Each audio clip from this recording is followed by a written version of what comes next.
ഗുജറാത്തിലെ തെരഞ്ഞെടുപ്പ് കഴിയുമ്പോ ആ മനുഷ്യൻ കഴിഞ്ഞ തെരഞ്ഞെടുപ്പ് കഴിയുമ്പോ പറയുന്നുണ്ട് ഇവിടെ കള്ളത്തരമുണ്ട്. അതും പറഞ്ഞ് അയാൾ പോയി എന്നാണ് നമ്മൾ വിചാരിച്ചത്. ദിവസവും ഈ വിഷയത്തിന്റെ പിറകിൽ ആ മനുഷ്യനുണ്ടായിരുന്നു. എല്ലാവരും പോയി, പക്ഷെ അയാൾ പോയില്ല. ആ മനുഷ്യൻ അതിന്റെ വസ്തുതകളെ ചികഞ്ഞെടുത്ത് ഞാൻ പറഞ്ഞത് എന്താണോ എന്ന് ഇന്നലെ അക്കമിട്ട് ലോകത്തിന്റെ മുമ്പിൽ അയാൾ പറഞ്ഞു വെച്ചു. നിങ്ങൾ ഓർത്തു നോക്കേണ്ട മറ്റൊരു കാര്യമുണ്ട് സ്നേഹമുള്ളവരെ. അത് പറയുമ്പോ അയാൾ പതറുകയല്ല, അഭിമാനിക്കുന്നു. ഇന്ത്യ മുന്നണിയുടെ ഒരു ഭാഗം എന്നതിലേക്ക് എല്ലാ വിയോജിപ്പുകളും ഒരു കോൺഗ്രസ് പാർട്ടിയോട് ഉയർത്തപ്പെടും. ആ കോൺഗ്രസ് പാർട്ടി സമീപകാല ഇന്ത്യൻ രാഷ്ട്രീയത്തിൽ ഉയർത്തുന്ന നിലപാടുകളെ ഞങ്ങൾ അഹമഹിമികയാ പിന്തുണക്കുകയും അവരുടെ പോരാട്ടങ്ങളുടെ കൂടെ ഞങ്ങൾ എല്ലാവരും ഉണ്ടാവുമെന്ന് ഉറക്കെ പ്രഖ്യാപിക്കുകയും ചെയ്യുകയാണ്. കാരണം അദ്ദേഹം നടത്തിയ പോരാട്ടം അത്രമേൽ വലുതാണ്.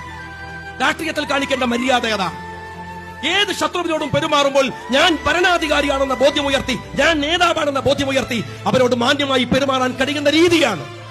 ആ രീതിയാണ് ഒരുപക്ഷെ രാഹുലിന് ഇന്ത്യയെ പഠിപ്പിച്ചത്. ഞാൻ ഒരുപാട് സാമൂഹ്യ പ്രവർത്തകരുടെ പ്രൊഫൈലുകൾ പരിശോധിച്ചു. എല്ലാം പറയുന്നതൊന്നുണ്ട്. ഇന്നലെ ഇപ്പോഴല്ലെങ്കിൽ പിന്നെ എപ്പോഴാണ് ഞങ്ങൾ ഈ മനുഷ്യന്റെ കൂടെ നിൽക്കുക?